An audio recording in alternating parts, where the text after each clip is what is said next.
Hey guys, I just got out of the shower here, but I wanted to record some quick thoughts I had on something that's been in the news lately regarding Ron DeSantis. So, people who aren't in the know, Ron DeSantis is currently the governor of Florida, and he's running for president on the Republican ticket. I think a lot of people know that. And before he declared he was running, he was actually doing pretty well. And at one point, I think he may have been ahead of the whole polls with Trump. He may have been performing better than Trump. And since then, he's doing really, really bad. Yeah.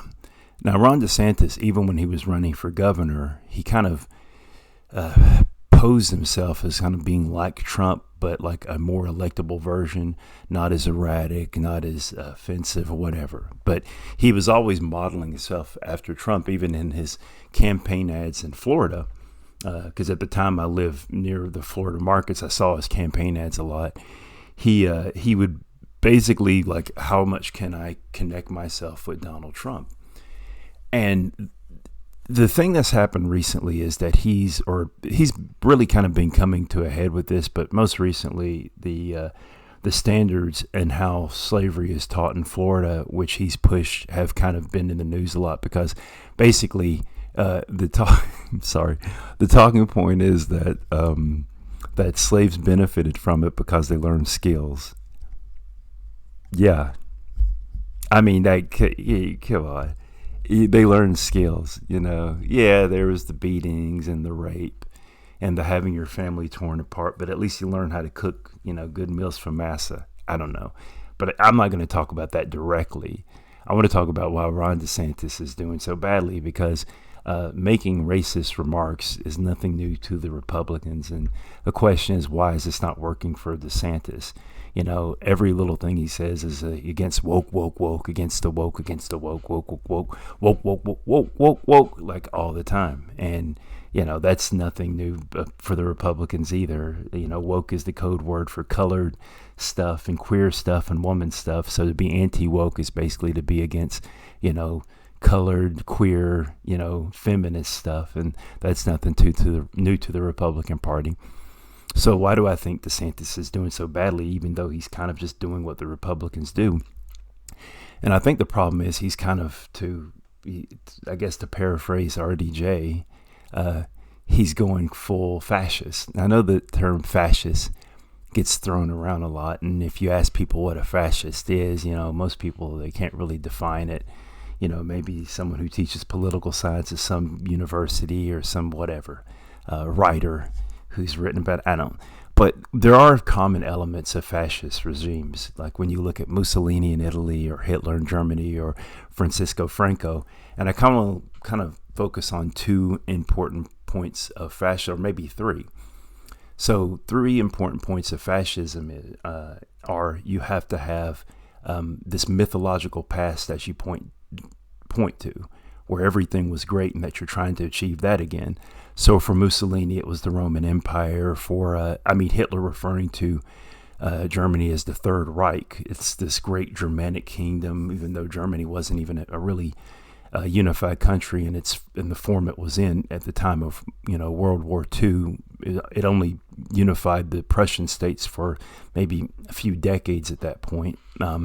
But it's this, the great German people when we were doing all these things. And, Francisco Franco, we were this great Spanish Empire. And the other thing is that you have to have an enemy which is simultaneously weak and corrupt, yet at the same time a threat. So for Mussolini, it was the socialists and the communists and the labor unions. For fascists, and once again, it was the labor unions and the socialists. And for Hitler, it was also the socialists, but also included the gays. It included, of course, the Jews, the Roma, ethnic minorities, because their flavor of fascism was really built on ethnic identity.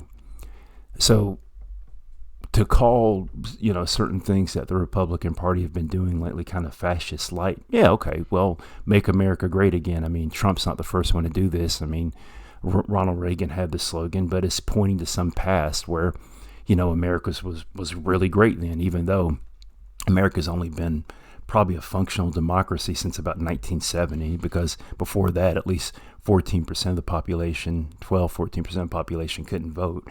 And then before that, women didn't have suffrage until the 20th century. So I don't know exactly what point they're pointing back to, and even when after women had suffrage and when blacks had suffrage, there was still discrimination and segregation and whatever. So I don't know when America was great again, unless you're talking about, or when America was great, unless you're excluding about, I don't know, like 70% of the population. And even for, white males, it really wasn't the greatest thing in the world. I mean, no social safety nets, this unregulated business or unregulated industry, so you could be taken advantage of, 60-hour work weeks. So I don't know exactly what this great period in time. And then who's your enemy? Well, we've always had, some enemy. I mean, even going back to my lifetime, it was the Middle East, it was the communists, the Russians, and then it was the Middle East again, and then Muslims and whatever. And they're this existential threat, even though, for example, the communists are this existential threat, yet at the same time, they were constantly on the brink of falling apart, which apparently they did. But it's the same thing with Muslims. It's like they have this, they have this really corrupt, destructive belief system, yet at the same time, they can destroy our country at any time. And now it's the queers, the gays, because, even though they're morally corrupt, they can just destroy the fabric of the country. So the thing about DeSantis is that he's going full into it, and he's actually passing these laws. And the problem with that is that most people really aren't terrible. I know maybe I'm being a bit Pollyannic with that, but when most people actually see these things getting put in place and being, the actions being taken, I think they're actually upsetting the most people, because most people are going to know someone of color. Most people are going to, know a queer person, and most people are going to have, mothers. That was a joke. But you're going to have women in your life, and, when you have people who just say things that are misogynistic, it's going to bother most people on some level. And, and also 51% of the population may be bothered by it, but there are definitely plenty of women who think that they shouldn't vote and their voices shouldn't be heard, so maybe not that.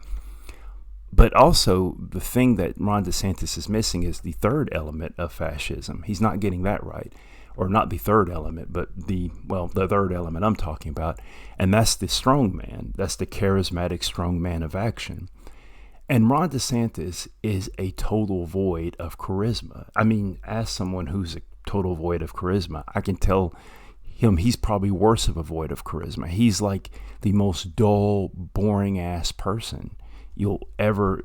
He's unlikable. Say what you will about Trump. Trump is a racist. Trump is misogynistic. Trump is terrible.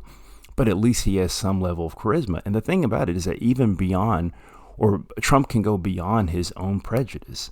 So the thing about ultimately what's most important to Trump is his own ego. And he will look past his racist, misogynistic tendencies if it helps his ego, if it leads to praising him somehow. So to give an example of this, Trump was very, very popular with rappers in the 90s. Matter of fact, I know he appeared in at least one rapper's album, Proswell's Ghetto Superstar, because these rappers were like, you're great. We want to, you ball and Trump. We like everything about you. And Trump loved it because they were stroking his ego. And the thing about fascism is that strong leader, that charismatic leader, they're driven by their ego, that cult of personality. And that's the thing that DeSantis just really sucks at, because he's just kind of, he's just not likable. I mean, that's all it is. I mean, Trump isn't, for people who really know Trump, he's not likable, but at least he can come off likable to a lot of people. DeSantis can't even do that. So DeSantis has been showing his bigotry and his racism and whatever, and it plays with a lot of people for a long time. But that's not the thing that's completely losing him. It's hurting him.